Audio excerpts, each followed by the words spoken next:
இலங்கை அணியின் முன்னாள் தலைவரும் உலகத்தின் தான் ஆடிய காலத்தில் மிகச்சிறந்த துடுப்பாட்ட வீரர்கள் ஒருவராக விளங்கியவருமான திமுத் கருணாரத்ன தன்னுடைய ஓய்வை அறிவித்திருக்கிறார். இதன் மூலமாக சர்வதேச போட்டிகள் அத்தனையிலிருந்தும் நிரந்தரமாக ஓய்வு பெற்றிருக்கிறார் திமுத் கருணாரத்ன. இலங்கை அணியின் தலைவராக 30 டெஸ்ட் போட்டிகளில் ஆடிய திமுத் கருணாரத்ன சரியாக 100 போட்டிகளுக்கு பிறகு தன்னுடைய ஓய்வை அறிவித்திருக்கிறார். அந்த 100வது டெஸ்ட் போட்டியோடு தன்னுடைய டெஸ்ட் ஓய்வை அறிவித்திருக்கிறார். This will be my last test match, and I'm retiring from all the format of international cricket. So I want to thank all the media and come here and participate in this event as well. Dimuth Karunaratne ஓய்வு பெறும்போது அவருக்கு வயது 36. ஒருநாள் சர்வதேச போட்டிகளை ஆடி நீண்ட காலமாகிவிட்டது. 2020 போட்டிகளில் ஆடியிருந்தாலும் 2020 சர்வதேச போட்டிகளில் இலங்கை அணிக்காக திமுத் ஆடியது கிடையாது. எனவே டெஸ்ட் போட்டிகள் மட்டும்தான் அவர் ஆடி வந்திருந்தார். ஒரு டெஸ்ட் ஸ்பெஷலிஸ்டாக இருந்தார். இதனால் இப்பொழுது டெஸ்ட் போட்டிகளிலிருந்து ஓய்வு பெற்றதன் மூலமாக சர்வதேச போட்டிகள் அத்தனையிலிருந்தும் ஓய்வை அறிவித்திருக்கிறார். இந்த ஓய்வு இலங்கை அணிக்கு பெயரிடப்போ இல்லாவிட்டால் நிரப்பப்பட முடியாத பெரிய வெற்றிடத்தை வழங்கி இருக்கிறதோ என்று சொல்ல முடியாது. காரணம், திமுத் கருணாரத்னவின் ஓய்வு ஒரு சரியான நேர கணிப்பின் அடிப்படையில் மேற்கொள்ளப்பட்டு உண்டு. துடுப்பாட்ட வீரர் ஒருவருக்கு, முக்கியமாக ஆரம்ப துடுப்பாட்ட வீரர்களுக்கு டைமிங் என்பது மிக முக்கியம். அதை தன்னுடைய ஓய்வு விடயத்திலும் கடைபிடித்திருக்கின்றார் திமுத் கருணாரத்ன. அண்மை காலமாக அவரது ஃபோம் கொஞ்சம் தடுமாறி வந்தது. அதை பற்றி விரிவாக இந்த காணொலியில் பேச போகிறேன். அதுபோல அவர் தன்னுடைய 100வது போட்டிக்கு பிறகு ஓய்வை அறிவித்திருப்பது ஒரு பக்கம் அவரது தனிப்பட்ட மைல்கல் மட்டுமல்ல. இந்த திமுத் ஆடிய 100வது போட்டி இலங்கை ஆஸ்திரேலிய அணிகளுக்கு இடையிலான 2வது மறுதியுமான டெஸ்ட் போட்டி. இந்த 2023 முதல் 25 வரையிலான டெஸ்ட் வேர்ல்ட் டெஸ்ட் சாம்பியன்ஷிப் அந்த சுழற்சி காலத்தில் கடைசி போட்டி. அடுத்து வரப்போகிற ஜூலை மாதம் அளவில் பங்களாதேஷ் இலங்கைக்கு வரப்போகின்ற வேளையில் அது புதிய டெஸ்ட் சுழற்சி ஒன்றை ஆரம்பிக்கும். எனவே அதற்கு ஸ்ரீலங்கா கிரிக்கெட் தேர்வாளர்களுக்கு ஒரு புதிய அணி ஒன்றை புதிய ஆரம்ப துடுப்பாட்ட வீரரோடு கட்டி அமைக்கின்ற ஒரு உதவியை நல்கும் விதமாக திமுத்தின் இந்த ஓய்வு சரியான வழியை உருவாக்கி கொடுத்திருக்கிறது. தான் ஆடிய காலத்தில் எப்படி ஒரு கண்ணியவானாக இருந்தாரோ அதே போல 100 போட்டிகளோடு ஓய்வு பெறுகின்ற திமுத் கருணாரத்ன ஓய்வு பெறும் போதும் ஒரு கண்ணியவானாக ஓய்வு பெறுகிறார். என்ன, அவரது டெஸ்ட் போட்டியின் ஓய்வானது அந்த இறுதிப் போட்டியில் அவர் சதம் அடித்தோ இல்லாவற்றில் தன்னுடைய மைல்கல் போட்டியில் அணிக்கு வென்று கொடுத்தோ செல்லவில்லை என்பதுதான் வருத்தத்துக்குரிய ஒன்று. 34 ஓட்டங்கள், 16 ஓட்டங்கள், 2 இன்னிங்ஸிலும் பெற்றுக்கொண்ட ஓட்டு அணிக்கு. இது மட்டுமல்லாமல் திமுத் எப்போதாவது இருந்துவிட்டு தன்னுடைய மிதவேக பந்துவீச்சை பயன்படுத்துவார். தன்னுடைய தலைமைத்துவத்திலும் வேறு யாராவது தலைமை தாங்கினாலும் தன்னுடைய இறுதி இன்னிங்ஸில் கடைசியாக அவர் 4 பந்துகளை வீசித்தான் விடைபெற்று போனார். ஆனால் வழமையாக டிமுத் பந்து வீசுகின்ற மிதவேக பந்து வீச்சாக அல்லாமல் காலி மைதானத்துக்கு தேவையானதாகவோ என்னவோ ஆஸ்பின் பந்து வீச்சு, சுழல் பந்து வீச்சை கையில் எடுத்திருந்தார். How about that? Last test, he gets to roll his arm over. He's got 2 wickets, test wickets. And guess what? He has a guy the Aussies have always struggled to get. Pujara and Faf du Plessis are his 2 test wickets. Hope he can add Marnus to it, to add some spice. You're a cruel man, Russell. Well, I'm hoping for something to smile about.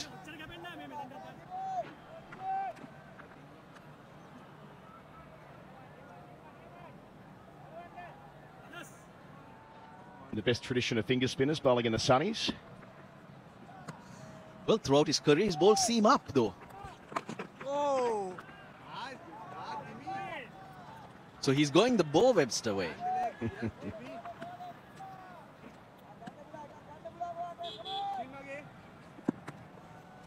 Wants to keep the shine on it. Here's Marnus. வரையில் 1930கள் 40களிலிருந்து நாங்கள் பார்க்க ஆரம்பித்த 80கள் 90கள் 2000கள் வரை உலகத்தின் மிகச்சிறந்த ஆரம்ப துடுப்பாட்ட வீரர்கள் பல பேரை நாங்கள் வரிசைப்படுத்தி பட்டியலிட்டு பார்ப்போம். ஆனால் 2010க்கு பிறகு, அதாவது திமுத் அறிமுகமாக இந்த காலத்திலிருந்து திமுத் ஓய்வு பெறும் வரை உலகத்தின் மிகச்சிறந்த ஆரம்ப துடுப்பாட்ட வீரர்களில் பிரதானமாக திமுத் கருணாரத்ன விளங்கினார் என்பது மறுக்க முடியாத ஒரு விடயம். இலங்கை அணியின் தலை சிறந்த ஆரம்ப துடுப்பாட்ட வீரராக, இலங்கை அணிக்கு ஆரம்ப துடுப்பாட்ட வீரராக அதிக அளவில் ஓட்டங்கள் குவித்தவராக திமுத் கருணாரத்ன இருக்கிறார் என்பது நாம் அனைவரும் அறிந்தது. திமுத் கருணாரத்னவின் சாதனைகள், தரவுகள், பெறுபர்கள், அவர் இலங்கை அணிக்கு எவ்வளவு முக்கியமானவராக விளங்கினார் போன்ற விடயங்களை இந்த காணொலியில் விரிவாக பேசுகிறேன். வாருங்கள். நீங்கள் பார்த்து ரசித்த திமுத் கருணாரத்னவின் மிகச்சிறந்த இன்னிங்ஸ் அல்லது திமுத் கருணாரத்னவிட நீங்கள் பார்த்து வியந்து ரசித்த விடயங்கள் சுருக்கமாக கமெண்ட்ஸ் மூலமாக இந்த காணொலியில் பதியலாம். தனியாக ஒரு டெஸ்ட் ஸ்பெஷலிஸ்டாகத்தான் அண்மை காலமாக ஆடி வந்திருந்தார். ஆனால் இலங்கைக்கு மிக சிக்கலான ஒரு காலகட்டத்திலே இலங்கை அணியின் ஒரு நாள் தலைவராகவும் பொறுப்படுத்திருந்தார். எல்லோரும் குறிப்பிட்டிருந்தார்கள், பாராசூட் கட்டி கொண்டு வந்து அவரை இறக்கியிருந்தார்கள் அணி தலைவராக. இலங்கை அணி தடுமாறி கொண்டிருந்தது.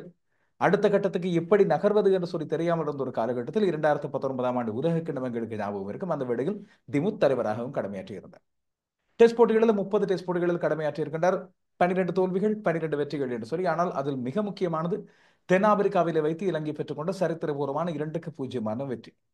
அந்த வெற்றி யாரும் எதிர்பாராத ஒரு தருணத்திலே வந்தது. யாரும் எதிர்பார்த்திருக்கவில்லை இலங்கை அணி தென்னாப்பிரிக்காவிலே சென்று வெல்லும் என்று.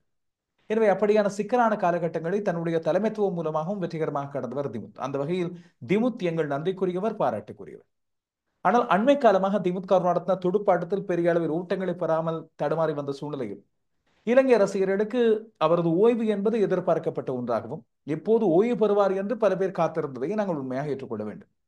ஒருவர் ஓய்வு பெறுகின்ற வேளையில், இல்லாவிட்டால் சாதாரணமாக அரசியலை பொறுத்தவரையில் ஒருவர் இறக்கின்ற வேளையில் தான் அவரை பற்றி ஆகா ஓஹு என்று புகழ்வது எங்கள் மரபு, எங்கள் வழக்கம். அதுபோல ஓய்வு பெறும்போது அவர் எவ்வளவு மோசமான வீரராக இருந்தாலும் அவரை பாராட்டி அனுப்ப வேண்டும் என்பது இப்போது ஒரு மரபாக மாறிவிட்ட ஒரு விடயம். ஆனால் என்னை பொறுத்தவரையில் கிரிக்கெட் இல்லாவிட்டால் பொது வாழ்க்கை என்பது விமர்சனங்களுக்குரியது. எனவே யாரை வேண்டுமானாலும் நாங்கள் அளவோடு பாராட்ட வேண்டும், உண்மையை பாராட்ட வேண்டும். அதேவேளை உண்மையான விமர்சனங்களிடம் தான் முன்வைக்க வேண்டும். இந்த திமுத் கருணாரத்னவை பொறுத்தவரையில் எனக்கு தனிப்பட்ட முறையில் அவரை பிடிக்கும். அவரது தனிப்பட்ட பண்புகள், அதுபோல தலைவராக அவர் அணியை கடைக்கொண்ட விதம், ஆட்டத்தில் அவர் காட்டும் நேர்த்தி, தனது கிரிக்கெட் வாழ்க்கையை பொறுத்தவரையில் பிழை இல்லாமல் சரியான வாழ்க்கையில் சரியான முறையில் கொண்டு சென்றது என்று சொல்லி சில விஷயங்கள் பாராட்டுக்குரியது உண்மையாக. அதுபோல துடுப்பாட்டு வீரராக, இலங்கையின் ஆரம்ப துடுப்பாட்டு வீரராக அதிக அளவில் ஊட்டங்களை குவித்தவர் திமுத் கருணாரத்ன, மறு பேச்சு கிடமே இல்லை. இலங்கையின் முதல் 4 அதிகூடிய ஊட்டங்களை குவித்த ஒரு வரிசையில் குமார் சங்கக்கார, மஹேல ஜெயவர்தன், அஞ்சலா மேத்யூஸ் ஆகியோருக்கு பிறகு திமுத் கருணாரத்ன வருகிறார். சதங்களை குவித்த ஒரு வரிசையிலும் சங்கக்கார, ஜெயவர்தன, அரவிந்த் டி சில்வா ஆகியோருக்கு பிறகு 5 பேர் 16 சதங்களை குவித்தவர்கள். அந்த 5 பேரில் ஒருவர் திமுத் கருணாரத்ன.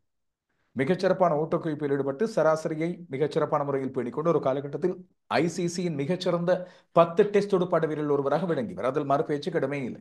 தன்னுடைய சராசரி 45 கணக்காக இருந்தபோது உலகத்தின் முன்னிலை துடுப்பாட்ட வீரர்கள் ஒருவராக காணப்பட்டது. 2015ஆம் ஆண்டுக்கு பிறகு ஆரம்ப துடுப்பாட்ட வீரர்களில் டெஸ்ட் போட்டிகளில் அதிகளவான ஊட்டங்களை குவித்தவர் திமுத் கருணாரத்ன. உலகத்தின் தலை சிறந்த ஆரம்ப துடுப்பாட்ட வீரர்கள் என்று யாரை வேண்டுமானாலும் சொன்னாலும் அந்த இடத்திலே திமுத்தின் பெயர் நிச்சயமாக இருக்கு.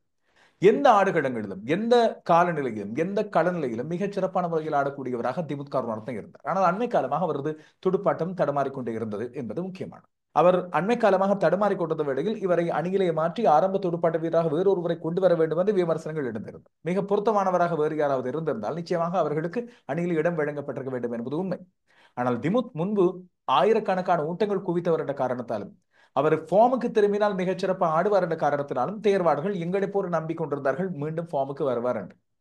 ஆனால் இந்த காலகட்டத்தில் அவர் தன்னுடைய ஓய்வை தெரிந்தெடுத்தது மிகச் சரியானது என்று நான் நம்புகிறேன். அவருடைய வழமையான கவர் டிரைவ், ஆஃப் டிரைவில் அவர் காட்டுகின்ற அந்த டைமிங் திறமையை இதிலும் தன்னுடைய ஓய்வை அறிவிப்பதிலும் காண்பித்திருக்கிறார் என்பது மட்டும் எனக்கு நிச்சயமாக தெரிகின்ற ஒரு விடயம். I think there are a few reasons, especially in my current form, and then the WTC circle is finishing soon after this Australia second match, and I think my debut I was playing in goal, so I want to finish it up in goal as well.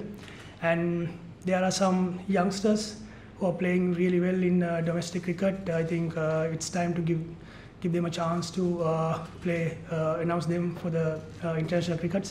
So those are the little areas, and that's what makes me to think this is the right time to get retired. காரணம் என்னவென்று சொன்னால், இந்த 2 test போட்டிகளுக்கு பிறகு இலங்கைக்கு அடுத்து வரப்போகிறது இந்த வருடத்தில் மேலும் 2 டெஸ்ட் போட்டிகள், உள்நாட்டில் இடம்பெறப்போகின்ற பங்களாதேஷ் வரப்போகின்ற 2 டெஸ்ட் போட்டிகள். எனவே அந்த 4 டெஸ்ட் போட்டிகளை, அதாவது மொத்தமாக இந்த 4 டெஸ்ட் போட்டிகளை தவிர இலங்கைக்கு இந்த வருடத்தில் எந்த ஒரு போட்டியும் இல்லை. அடுத்த 2026ஆம் ஆண்டு வரை காத்திருக்க வேண்டும். அதுவும் 2025ஆம் ஆண்டு இந்த வருடம் ஜூன் ஜூலை மாதங்களில் பங்களாதேஷ் இலங்கை வந்து 2 டெஸ்ட் போட்டிகளை ஆடி சென்ற பிறகு இலங்கைக்கு அடுத்த தொடர் இருப்பது மேற்கிந்திய தீவுகளில் 2026ஆம் ஆண்டு, அதுவும் ஜூன் ஜூலை. ஒரு வருடம் காத்திருக்க வேண்டும், எந்த ஒரு டெஸ்ட் போட்டிகளும் இல்லாமல். எனவே ஒரு டெஸ்ட் ஸ்பெஷலிஸ்டாக இருக்கின்ற திமுத் கருணாரத்னவுக்கு அந்த வேளையில் வயது 38 ஆகிவிடும். எனவேதான் அவர் இப்போது இந்த ஓய்வு முடிவை அறிவித்திருப்பது மிக பொருத்தம். அவரோடு அஞ்சலா மேத்யூஸின் ஓய்வு முடிவையும் நாங்கள் பார்த்திருக்கிறோம். குறிப்பாக இப்போது அவர் ஓய்வை அறிவிப்பது பொருத்தம் என்று சொல்லி நாங்கள் நம்புகிறோம். காரணம், அவரும் இலங்கை அணியின் மிக மூத்த வீரர், திமுத் கருணாரத்னவை விட வயது அதிகரித்த ஒருவர். அதுபோல பங்களாதேஷ் தொடர்ந்து வரும்போது இலங்கை அடுத்த கட்ட இளையோர் அணியை கட்டி எழுப்புவதற்கு இந்த மூத்த வீரர்கள் விலகிக் கொள்வது ஒரு வாய்ப்பாக, ஒரு சரியான அடித்தளமாக அமையும் என்று நம்புகிறேன்.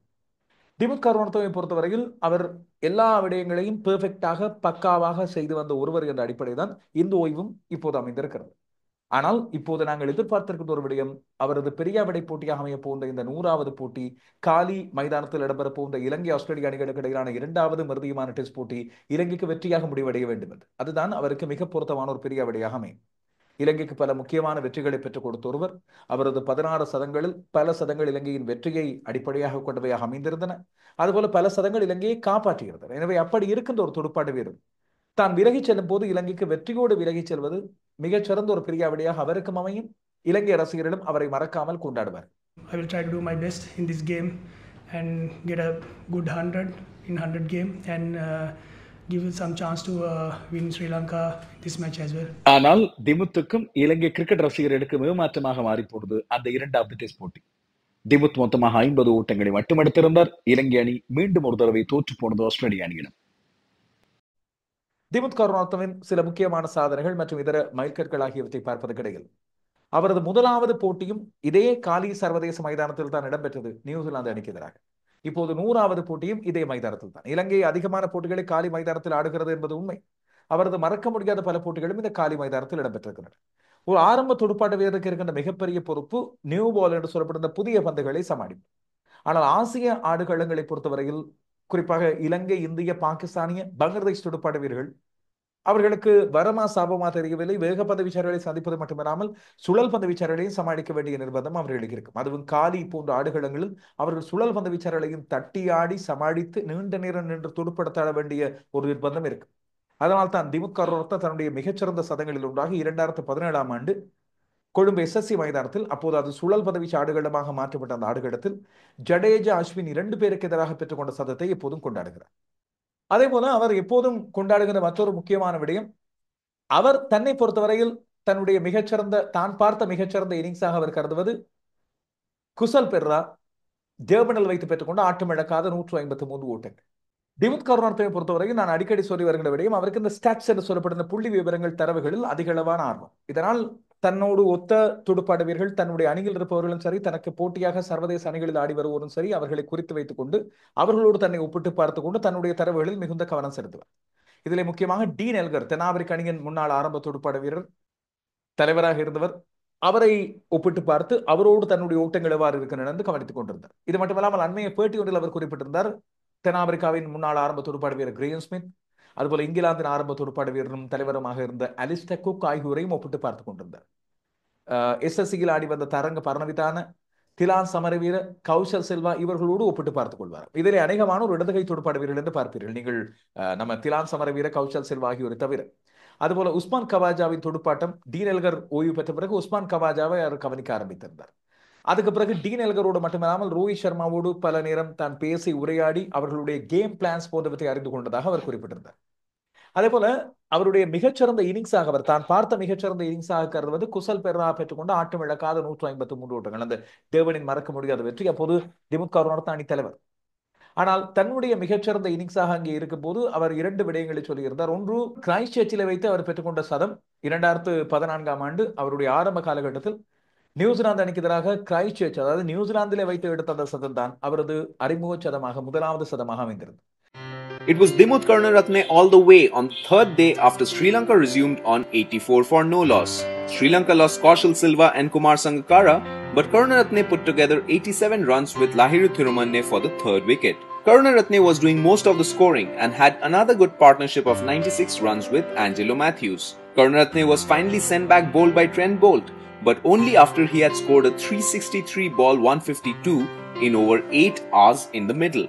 அந்த சதம் தனக்கு மறக்க முடியாத சதமாக சொன்னார். இன்னும் ஒன்று, நான் ஏற்கனவே குறிப்பிட்ட ஜடேஜா மற்றும் அஸ்வினுக்கு எதிராக இலங்கையில வைத்து பெற்றுக்கொண்ட அந்த போராட்டகரமான சதம். இப்படியான பல்வேறு முக்கியமான போட்டிகளில் இலங்கைக்கான கை கொடுத்த ஒருவர். தனக்கு மறக்க முடியாத தொடராக அமைந்தது 2019ஆம் ஆண்டு தென்னாப்பிரிக்காவில வைத்து இலங்கை அணி பெற்றுக்கொண்ட அந்த தொடர் வெற்றிதான் என்று சொல்லி குறிப்பிடுகின்றார். 2012ஆம் ஆண்டு இலங்கை அப்பொழுது அணி மாற்றங்களுக்கு உள்ளாகி கொண்டிருந்த ஒரு காலகட்டத்திலே தான் திமுத் கருணாரத்ன அறிமுகமாகிறார். அவரது முதல் போட்டி நியூசிலாந்து அணிக்கு எதிராக காலி சர்வதேச மைதானத்தில் மஹேல ஜெயவர்தன தலைமை தாங்குகிறார். திமுத் கருணாரத்னவும் தரங்க பரணவிதானவும் ஆரம்ப துடுப்பாட்ட வீரர்கள். திமுத்தின் ஆட்டம் இழப்பு சவுதியின் பந்து வீச்சில் ஊட்டம் எதுவும் பெறாமல் மிக பெரும் அவமானமாகவும் அவருக்கு தாங்க முடியாத சோகமாகவும் இருந்ததாக குறிப்பிடுகிறார். அந்த போட்டியிலே மஹேல ஜாவர்தன மற்றும் திமுத்தின் சீனியராக பாடசாலையிலே இருந்த அவரது கல்லூரியிலே சென்ட் ஜோசப் கல்லூரியிலே இருந்த அஞ்சலா மேத்யூஸ் ஆகியோரது துடுப்பாட்டம் மூலமாக இலங்கை அணி காப்பாற்றப்படுகின்றது. ஆனால் இரண்டாம் இன்னிங்ஸில் திமுத் கருணாரத்ன ஆட்டமிழக்காமல் 60 ஓட்டங்களை எடுத்து இலங்கை அணியின் 10 விக்கெட் வெற்றிக்கு காரணங்களில் ஒருவராக அமைகிறார். ரங்கநேகரத் 2 இன்னிங்ஸிலும் சேர்த்து சுழல் பந்துவீச்சு வேலை பின்னியிருந்தார். ஆனால் திமுத் கருணாரத்ன ஓட்டம் எதுவும் பெறாமல் ஆட்டமிழந்து மிக சோகமாக தன்னுடைய ட்ரெஸ்ஸிங் ரூமிலே அங்கேயும் இங்கேயும் அலைந்து கொண்டது வேளையில் அப்போதுதான் அவரது சீனியர் கல்லூரியிலே அவருடைய மூத்த சகோதரர்கள் ஒருவர் போல பழகிய அவரது அணியிலே சேர்ந்து சென்ட் ஜோசப் கல்லூரியிலே ஆடிய அஞ்சலா மேத்யூஸ் வந்து அவரை தேற்றுகிறார். தானும் தன்னுடைய முதலாவது இன்னிங்ஸில் ஓட்டம் எதுவும் பெறாமல் தான் ஆட்டமிழந்தேன் என்று சொல்லி குறிப்பிட்டு தேற்றி இதையெல்லாம் கடந்து செல்ல பழகிக் கொள்ள வேண்டும் என்று குறிப்பிட்டார். அதே போல அவரை ஊக்குவித்த மற்றும் 2 பேர் இலங்கையின் 2 முன்னாள் தலைவர்கள், 2 நேர்த்தியான துடுப்பாடு வீரர்களான மஹேல ஜாவர்தன மற்றும் ஆவணாத்த பொத்து.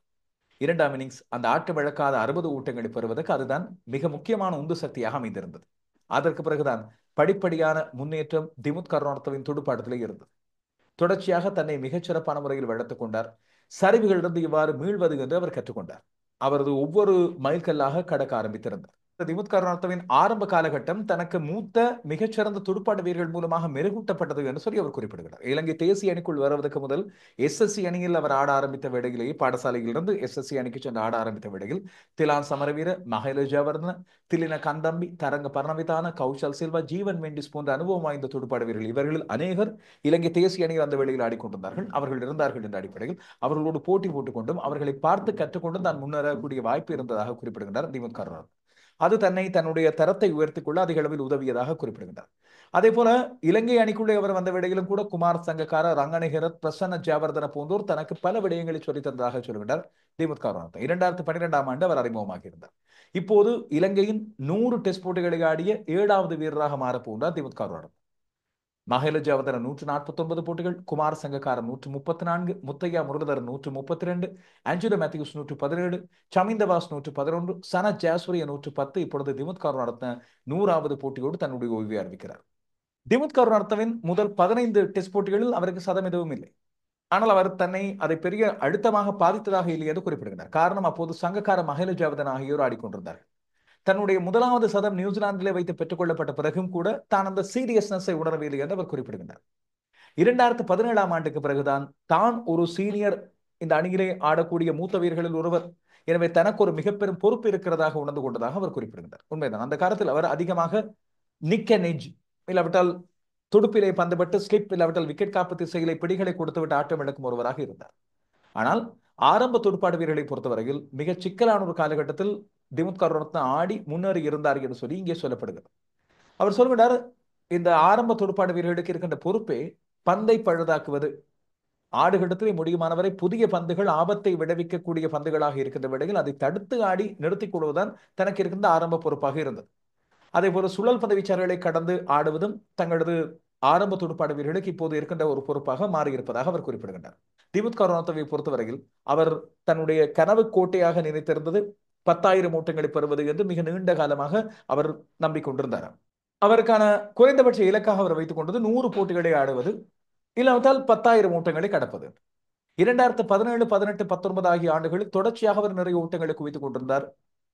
இலங்கை தேசிய அணியின் மிக முக்கியமான துடுப்பாடு வீரராகவும் ஐசிசியின் முதல் 10 தரையில் சிறந்த டெஸ்ட் துடுப்பாடு வீரர்கள் ஒருவராகவும் தொடர்ச்சியாக வந்து கொண்டே இருந்தார். எனவே அப்படி இருக்கும்போது அவர் 10,000 ஓட்டங்களை கடக்கலாம் என்று பார்த்திருந்தார். ஆனால் தனக்கு நேர்ந்த துயரமாக இருக்கிறது கோவிட் வந்த பிறகு, உலக டெஸ்ட் சாம்பியன்ஷிப்பும் ஆரம்பித்த பிறகு இலங்கைக்கு அதிகமான டெஸ்ட் போட்டிகள் வழங்கப்படாமல் இருந்ததாக அவர் குறிப்பிடுகிறார்.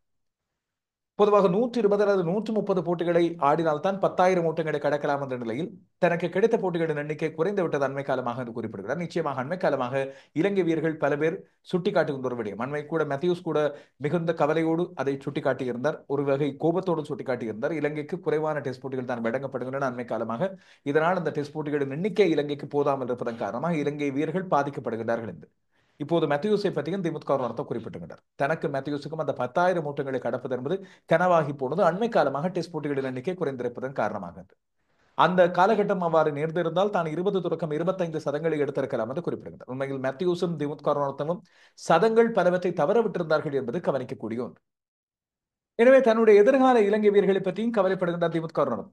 2027ஆம் ஆண்டுக்கு பிறகு உலக டெஸ்ட் சாம்பியன்ஷிப்பின் இந்த சுற்றுவட்டம் மாறுகின்ற வேளையில் இலங்கைக்கான வாய்ப்புகள் அதிகமாக கிடைக்கும் என்று தான் கருதுவதாகவும், தனஞ்செடி சில்வா, குசல் மெண்டிஸ் போன்றோர் இந்த 100 டெஸ்ட் போட்டிகள் என்ற இலக்கை நோக்கி அவர்கள் வெகு தொலைவில் இல்லை என்று சொல்லி அவர் நம்புகிறார். எனவே இலங்கை வீரர்கள் அதிகமான போட்டிகளை ஆடி இங்கிலாந்து, ஆஸ்திரேலியா, இந்திய வீரர்கள் போல பல்வேறு மைல் கற்களை அடைய வேண்டுமாக இருந்தால் ஐசிசியின் மூலமாக அதிகமான டெஸ்ட் போட்டிகள் இலங்கை வீரர்களுக்கு வழங்கப்பட வேண்டும் என்பது திமுத் கருணாரத்னம் குறிப்பிடுகின்ற நியாயமான ஒரு காரணமாக இருக்கிறது. இறுதி வரை எந்த ஒரு 2020 சர்வதேச போட்டிகளிலும் ஆடாத திமுத் கருணாரத்னம் இறுதியாக இன்று அவர் ஏற்கனவே வாக்கெடுத்ததன்படி எஸ்எஸ்சி அணிக்காக தன்னுடைய இறுதி முதல் தர போட்டியில் ஆடியது வரை 218 முதல் தர போட்டிகளில் 15,871 ஓட்டங்களை பெற்றிருந்தார் திமுத் கருணாரத்ன. சராசரி முன்னொரு காலத்தில் 50க்கு கிட்ட இருந்தது, இறுதியாக 44.83 அமைந்திருக்கிறது. 47 முதல் தர சதங்கள் மற்றும் 73 அரை சதங்கள். டெஸ்ட் போட்டிகளை பொறுத்தவரையில் சரியாக 100 போட்டிகளோடு விடைபெற்றுகின்ற திமுத் கருணாரத்னவின் சராசரி 40 எட்டவில்லை. அது ஏமாற்றமாக நிச்சயமாக இருந்திருக்கும். 39.25 சராசரி இருக்கிறது. 7,222 ஓட்டங்கள், இதிலே 16 சதங்கள் மற்றும் 39 அரைச்சதங்கள். அதிகபட்ச ஓட்டு எண்ணிக்கை 244. இதுதான் அவர் முதல் தர போட்டிகளிலும் பெற்றுக்கொண்ட அதிகூடிய ஓட்டு எண்ணிக்கையாகும். ஒருநாள் சர்வதேச போட்டிகள் 50 போட்டிகளை ஆடக்கூடிய வாய்ப்பு கிடைத்தது. எதிர்பார்த்த மிகப்பெரிய சராசரி என்ற நிலை 31.33. அதுபோல தனக்கே உரிய டெஸ்ட் பாணியில் தான் அவர் ஒருநாள் போட்டிகளில் ஆடிக்கொண்டிருந்தார். ஆனால் அப்படி இருந்த போதிலும் ஸ்ட்ரைக் ரேட் 79.56 இருந்தது. ஒரு சதம் 11 அரைச்சதங்களை எடுத்திருந்தார். லிஸ்டே போட்டிகளில் இலங்கையில் முடியுமானவரை தன்னுடைய கடக அணிக்காக பங்கு பெற்றுவதில் ஆர்வம் கொண்டிருந்தார். 169 லிஸ்டே போட்டிகளில் 5,000க்கும் மேற்பட்ட ஓட்டங்களை எடுத்திருந்தார். 7 சதங்கள் 34 அரைச்சதங்கள். அதுபோல டெடிநடி போட்டிகள் 34 போட்டிகளிலும் பங்கெடுத்திருந்தார். திமுத்தின் மிதவேக பந்து வீச்சை பெரிய அளவில் பயன்படுத்திக் கொள்ளவில்லை. இதில் முதல் தர போட்டிகளில் 4 விக்கெட்டுகள், டெஸ்ட் போட்டிகளில் 2 விக்கெட்டுகளை எடுத்திருக்கிறார் திமுத் கருணாரத்ன. திமுத் கருணாரத்னவின் தலைமைத்துவம் இங்கே கவனிக்கக்கூடிய ஒன்றாக அமைந்திருந்தது. குறிப்பாக யாரும் எதிர்பாராத ஒரு தருணத்திலே தான் அவர் ஒருநாள் போட்டிகளுக்கு தலைமை தாங்க அழைக்கப்பட்டார். அதுவும் 2019ஆம் ஆண்டு உலக கிண்ணம் என்பது இலங்கைக்கு மிக பெரும் சவாலாக இருக்கும் என்று கருதப்பட்ட வேளையில் அவரை நம்பி அந்த பொறுப்பு வழங்கப்பட்டிருந்தது. சிறப்பாகவே கடமையாற்றியிருந்தார். தனக்கு வழங்கப்பட்ட போட்டிகளில் 17 ஒருநாள் சர்வதேச போட்டிகளில் தலைமை தாங்கி அதில் 10 போட்டிகளில் வெற்றி, 7 போட்டிகளில் தோல்வி, ஓரளவு சவாலான நிலை ஏற்படுத்தியிருந்தார். இலங்கைக்கு தலைமை தாங்கிய அந்த காலகட்டத்தில் தலைமை தாங்கிய வீரர்களோடு பார்க்கும்போது அவரது தலைமைத்துவம் மிகச் சிறப்பாகவே அந்த காலத்தில் நோக்கப்பட்டது என்பதை நாங்கள் இங்கே பார்க்கிறோம். குறிப்பாக பாருங்கள், ஒரு காலகட்டம் தடுமாறுகின்ற ஒரு காலகட்டமாக இருந்தது. அந்த இலங்கையின் மூத்த முன்னணி வீரர்கள் விலகிய பிறகு அடிக்கடி தலைமைத்துவத்தை மாற்றிக்கொண்டே இருந்தார். சனத் ஜெயசூரியவின் தேர்வுக்குழு காலத்திலிருந்து அந்த வேளையில் ஆஞ்சலோ மேத்யூஸ் 2012ஆம் ஆண்டுக்கு பிறகு எடுத்து பார்த்தால் ஆஞ்சலோ மேத்யூஸ், தினேஷ் சந்திமான், லஹிரு திருமான, உப்புல் தரங்க, சாமர கபுகேதர, லசித் மாலிங்க, திசர பெரா என்று சொல்லி மாறி மாறி தலைவர்கள். அதிலும் லசித் மாலிங்கவின் 9 ஒருநாள் சர்வதேச போட்டிகள் 9லும் தோல்வி. திசர் பெராவுக்கு கிடைத்த 3 போட்டிகளில் 1 போட்டியில் வெற்றி, 2 போட்டிகளில் தோல்வி. அதுக்கு முதல் சாமர கபுகேதர ஒற்றை போட்டி, லஹிரு திருமணவுக்கு 5 போட்டிகள், உப்புல் தரங்க தலைமை தாங்கிய 22 போட்டிகளில் 4 போட்டிகளில் மாத்திரம் வெற்றி, 16 போட்டிகளில் தோல்வி. அது படுமோசமான ஒரு சூழ்நிலை. அந்த வேளையில் தான் திமுத் கருணாரத்ன அழைக்கப்படுகிறார். அணியை ஓரளவு ஸ்திர நிலைக்கு கொண்டு வந்தவர் அவர் தான். அதுக்கிடையிலும் மாற்றம் ஒன்றை கொண்டு வந்து குசல் ஜனித் பெர்ராவுக்கு தலைமைத்துவத்தை கொடுத்தார்கள். 6 போட்டிகளில் ஒரே ஒரு போட்டியில் மாத்திரம் வெற்றி. அதுக்கு பிறகுதான் தசுன் சானகவுக்கு மிக நீண்ட காலம் ஒன்று வழங்கப்படும். திமுத்தோடு இன்னும் சிறிது காலம் இலங்கை தேர்வாளர்கள் இருந்திருந்தால் சில வேளைகளில் நிதானமான அணி ஒன்றை கொண்டு வந்திருக்கலாம். திமுத் ஆரம்ப துடுப்பாட்ட வீரராக ஜெயசூரிய போலவோ தில்ஷான் போலவோ வேகமாக அடித்தாடக்கூடியவர் கிடையாது என்று அனைவருக்கு தெரியும். ஆனால் நம்பகமான ஒரு இன்னிங்ஸை எடுத்து இலங்கை அணிக்கு விக்கெட்டுகள் போகாமல் நின்று ஆடக்கூடிய ஒருவராக அவர் நல்லதொரு அடித்தளத்தை ஆரம்பித்து கொடுத்தார் என்பதை நாங்கள் அனைவரும் ஏற்றுக்கொள்ள வேண்டும். அவரது தலைமையிலே தான் அடுத்த கட்டத்துக்கான இளம் வீரர்கள் உருவாக ஆரம்பித்திருந்தார்கள். இதனால் தான் டெஸ்ட் போட்டிகளில் அவர் 30 போட்டிகளில் தலைமை தாங்கி 12 வெற்றிகளையும் 12 தோல்விகளையும் பெற்றுக் கொடுத்தாலும் அந்த 12 வெற்றிகள் மிக முக்கியமான வெற்றிகளாக அமைந்திருந்தன. பொதுவாக எங்களுக்கு ஒருவர் இருக்கும் போது அவருடைய அந்த பெருமதி தெரிவதில்லை. திமுத் கருணாரத்ன நம்மவராக இலங்கை அணியின் துடுப்பாட்ட வீரராக மிகச்சிறப்பான முறையில் ஆட்டங்களை வெளிப்படுத்திய வேளையில் நாங்கள் அவரை பாராட்டியிருந்தோம். ஆனால் அவர் தடுமாறுகின்ற வேளையில், ஊட்டங்களை குறைவாக பெறுகின்ற வேளையில் பாராட்டியதை விட அதிகமாக திட்டி தீர்த்திருந்தோம் இல்லையா? ஆனால் 2015ஆம் ஆண்டு ஜனவரிக்கு பிறகு ஆரம்ப துடுப்பாட்ட வீரர்களில் அதிகமான ஊட்டங்களை குவித்தவராக இருப்பவர் திமுத் கருணாரத்ன. 84 டெஸ்ட் போட்டிகளில் அவர் 6,226 ஓட்டங்களை குவித்திருக்கிறார் என்று சொல்வது மிக பொருத்தம். 40.96 என்ற சராசரியில் அவரை விட அதிகமான ஆரம்ப துடுப்பாட்ட சதங்களை பெற்றுக் கொண்டவர்கள் கிடையாது. இத்தனைக்கும் Dean Elgar, David Warner, Tom Latham, Craig Brathwaite, Rohit Sharma, Usman Khawaja, Alastair Cook போன்றோர் எல்லாம் தங்களுடைய உயர் மட்டத்தில் ஆடிக்கொண்டிருந்த ஒரு காலம். போதாக்குறைக்கு முரளி விஜய், KL ராகுல், ஷிகர் தவான் போன்ற வீரர்களும் ஆடிக்கொண்டிருந்தார்கள். அதுபோல அண்மையில் வந்த இளம் வீரர்கள் கூட பல பேர் இருந்தார். ஆனால் திமுத் கருணாரத்ன 15 சதங்களை பெற்றிருக்கின்றார். அந்த காலகட்டத்தில் அவரை விட அதிகமான சதங்களை பெற்றவர்களும் யாரும் இல்லை. 34 அரை சதங்களை எடுத்திருக்கின்றார். இது போல மற்றவர்களோட ஒப்பீட்டு அளவில் குறைவான 0, 9 0 தான் அவர் எடுத்திருக்கிறார். டேவிட் வார்னர் இவருக்கு அடுத்த இடத்திலே 77 டெஸ்ட் போட்டிகளில் அவர் பெற்றுக்கொண்டது 5747 ஓட்டங்கள். டீன் எல்கர் 4662, டாம் லேதம் 5156 ஓட்டங்கள், கிரேக் பிராத்வைட் 4798. திமுத் கருணாரத்னவை விட 5000 ஓட்டங்களை கடந்த 2 பேர் டேவிட் வார்னரும் டாம் லேதமும் மட்டுமே. மேற்கிந்திய தீவின் கிரேக் பிராத்வைட்டும் 82 போட்டிகளில் ஆடி 4798 ஓட்டங்களை தான் எடுத்துக்கொண்டிருந்தார். எனவே திமுத் கருணாரத்ன தனக்கு வழங்கப்பட்ட பொறுப்பை மிகச்சிறப்பான முறையில் செய்திருந்தார் என்பதை நாங்கள் குறையில்லாமல் நிறைவாக இங்கே சொல்லலாம். இதுபோல கடுமையாக போராடி ஓட்டங்களை பெறுகின்ற ஒருவராக அவர் இருந்திருந்தார். அவர் எதிர்கொண்ட சவால்கள் ஒன்று வேகப்பந்து வீச்சர்களுக்கு எதிராக மட்டுமல்ல, இலங்கையின் மிக மெதுவான ஆடுகளங்களிலும் அவர் ஆட வேண்டியிருந்தது. நாங்கள் ஒப்பீட்டளவில் பார்க்கும்போது ஆரம்ப துடுப்பாட்ட வீரர்களுக்கு மிக சவாலான காலமாக இருந்தது இது 2015க்கு பிறகான காலம். காரணம் 1980களில் அப்போது ஆரம்ப துடுப்பாட்ட வீரர்களின் சராசரி 34.76, 1990களில் 35.5. இதாவது அனைத்து சர்வதேச அணிகளிலும் ஆரம்ப துடுப்பாட்ட வீரர்களின் சராசரிகளை ஒப்பிட்டு பார்க்கிறோம். அதுபோல 2000ஆம் ஆண்டுகளில் அந்த சராசரி மிக உயர்வை கண்டது 37.17. ஓரளவு துடுப்படுத்தாட இலகுமான ஆடுகளங்கள் உலகம் முழுவதும் இருந்தது போல தென்பட்டது. மிக முக்கியமான அபாயமான பந்துவீச்சாளர்கள் பல பேர் ஓய்வு பெறுகின்ற காலம் அந்த காரணத்தால் 2000களில் அதிகமான ஓட்டங்களை பெற ஆரம்பித்திருந்தார்கள் என்று குறிப்பிடலாம். 2010-15க்கு பிறகுதான் 33 என்ற சராசரி விட ஆரம்பித்திருந்தது. அதிலும் திமுத் 40 வரைக்கும் தன்னுடைய சராசரியை கொண்டு வந்தது மிகச் சிறப்பு. ஐசிசியின் டெஸ்ட் அணியிலும் இடம் பிடித்துக் கொண்டு ஒருவராக இருந்தார். இலங்கையிலும் இவர் பல ரசிகர்களை ஈர்த்த ஒருவராக இருந்தாலும் நாங்கள் அதிரடி ஆரம்ப துடுப்பாட்ட வீரராக ஜெயசூரியவையும் தில்ஷானையும் பார்த்த பிறகு, கிளாசிக் ஒரு ஆரம்ப துடுப்பாட்ட வீரராக மாவன் அத்தபத்துவை பார்த்த பிறகு, திமுத் கருணாரத்னவை கொஞ்சம் மெதுவாக ஒரு லேசி லைட் பேக் ஆரம்ப துடுப்பாட்ட வீரராக ஏற்றுக்கொள்வது கொஞ்சம் சிரமமாக இருந்திருக்கு. ஆனால் அவர்தான் இலங்கையின் இந்த பொற்கால பரம்பரை கடந்த பிறகு, அதாவது முரளிதரன், சமிந்தவாஸ், சனத் ஜெயசூரிய, சங்கக்கார மஹேல ஜாவதன, மாவன் அத்தபத்து, தில்ஷான் சமரவீர போன்றோர்லாம் கடந்த பிறகு இலங்கைக்கு நம்பகமான ஒரு ஆரம்பத்தை அடித்தடத்தை இட்டுக் கொடுத்தவர் என்பதை நாங்கள் மறந்துவிடக் கூடாது. திமுத் கருணாரத்ன தந்த அழகிய நினைவுகளை நாங்கள் வைத்து பார்க்கும்போது பங்களாதேஷ் அணிக்கு எதிராக பள்ளி கலையில் பெற்றுக்கொண்ட 244 ஓட்டங்களை விட அவர் துபாயிலே பாகிஸ்தானுக்கு எதிராக எடுத்த 196 ஓட்டங்கள் இப்போதும் எங்கள் தரத்திலே உயர்வாக இருக்கும். திமுத் அதை விட உயர்வாக கருதுகின்ற சதங்கள் வேறு இருக்கலாம். அதுபோல மேற்கிந்திய தீவுகளுக்கு எதிராக காலி மைதானத்தில் பெற்றுக்கொண்ட 186 ஓட்டங்கள் மிகச்சிறப்பான ஒரு ஓட்ட எண்ணிக்கையாக 2015ஆம் ஆண்டு எங்களால் அவதானிக்கப்பட்ட ஒரு சிறப்பான சதமாக அமைந்திருந்தது. தென்னாப்பிரிக்க அணிக்கு எதிராக காலியிலே வைத்து ஆட்டம் இழக்காமல் 158 ஓட்டங்கள் சவாலான சூழ்நிலையில் அவர் எடுத்திருந்தார். 2018ஆம் ஆண்டு அந்த போட்டி இடம்பெற்றிருந்தது. அதுபோல அவர் ஏற்கனவே தன்னுடைய மிகச்சிறந்த சதமாக இதுவரை கருதுகின்ற தன்னுடைய முதலாவது சதம் நியூசிலாந்திலே கிரைஸ்ட்சர்ச்சிலே வைத்து பெற்றுக் கொள்ளப்பட்ட 152 ஓட்டங்களாக இருக்கலாம். தன்னுடைய கவர் டிரைவை மிகச்சிறப்பான முறையில் சுழல் பந்து வீச்சாளர்களுக்கு எதிராக, அதுவும் அஸ்வின் ஜடேஜாவின் மிகச்சிறப்பான ஃபார்மில் இருந்த காலகட்டத்தில் வெளிப்படுத்திய அந்த எஸ்எஸ்சி மைதானத்தில் பெற்றுக்கொண்ட சதமாக இருக்கலாம். அது மட்டுமில்லாமல் பாகிஸ்தானுக்கு எதிராக பள்ளி கலையில் ஸ்விங் ஆகின்ற ஆடுகளத்தில் அவர் பெற்றுக்கொண்ட மிகச்சிறப்பான 130 ஓட்டங்களும் இன்னும் மறக்க முடியாத ஓட்டங்களாக இருக்கு. என்னை பொறுத்தவரை பெங்களூரில் அவர் எடுத்துக்கொண்ட 107 ஓட்டங்கள் ஒரு சாதாரண சதமாக கணிக்கப்பட முடியாத ஒன்று. சவாலான ஒரு ஆடுகளத்திலே ரோஹித் சர்மா தன்னுடைய துருப்புக்களை அணிவகுத்து நடத்தி கொண்டிருந்த ஒரு காலத்திலே ஒரு போராடக்கூடிய கடத்தில் ஆடப்பட்ட மிகச்சிறந்த இன்னிங்ஸில் ஒன்றாக நான் அதை கருதுகிறேன். இதுபோல 2021 தென்னாப்பிரிக்காவுக்கு எதிராக ஜோனஸ்பர்கில் அவர் எடுத்துக்கொண்ட ஒரு போராட்டகரமான சதமும் இங்கே முக்கியமானது. இது தவிர 2 தடவைகள் 90களில் ஆட்டம் இழந்திருக்கிறார். ஒரு தடவை 97 ஓட்டங்கள் இந்திய அணிக்கு எதிராக காலி மைதானத்தில், இன்னும் ஒரு 93 ஓட்டங்கள் அபுதாபியில் பாகிஸ்தானுக்கு எதிராக. இது மட்டுமில்லாமல் 5 தடவைகள் 85க்கு மேற்பட்ட ஓட்ட எண்ணிக்கை. எனவே இதெல்லாம் கூட்டி கழித்து பார்க்கும்போது அவர் எதிர்பார்த்திருந்த 25 சதங்கள் வந்திருக்கும். தவறவிட்ட கணங்களை பற்றி அவரும் கவலைப்படக்கூடாது, நாங்களும் கவலைப்படக்கூடாது. இருக்கும் வரை நிறைவாக தன்னுடைய திறமையை, தன்னுடைய பெருமையை, தன்னுடைய சேவையை இலங்கை அணிக்கு வழங்கி இருக்கின்றார் திமுத். திமுத்தை பிரதியீடு செய்ய இனி அடுத்து வருகின்ற இடம் துடுப்பாட்ட வீரர் ஒருவர் அவரை போலவே டெம்பரமெண்ட், அதாவது நின்று ஆடக்கூடிய அந்த திறன், பெரிய அளவில் அடுத்தங்களை மனதிலே வாங்கக்கூடாத ஒரு விடயம், நின்று ஆடி ஓட்டங்களை குவிக்க ஆரம்பித்தால் அதை பெரிய ஓட்ட எண்ணிக்கையாக மாற்றிக்கொள்ளக்கூடிய திறன், இப்படியான விடயங்களோடு ஒருவரை இலங்கை தேர்வாளர்கள் கண்டறிய வேண்டும். அதுதான் நாங்கள் எதிர்பார்க்கின்ற ஒரு முக்கியமான விடயம். அண்மை காலமாக இலங்கை அணிக்கு திடத்தையும் நம்பிக்கையும், தலைவராக இலங்கை அணிக்கு பெருமையையும் கொடுத்த ஒரு மிகச்சிறந்த வீரரை நாங்கள் இப்பொழுது வழி அனுப்பி வைக்கிறோம். அவர் தடுமாறிய கணங்கள் ஒரு பக்கம் தள்ளி வைப்போம்.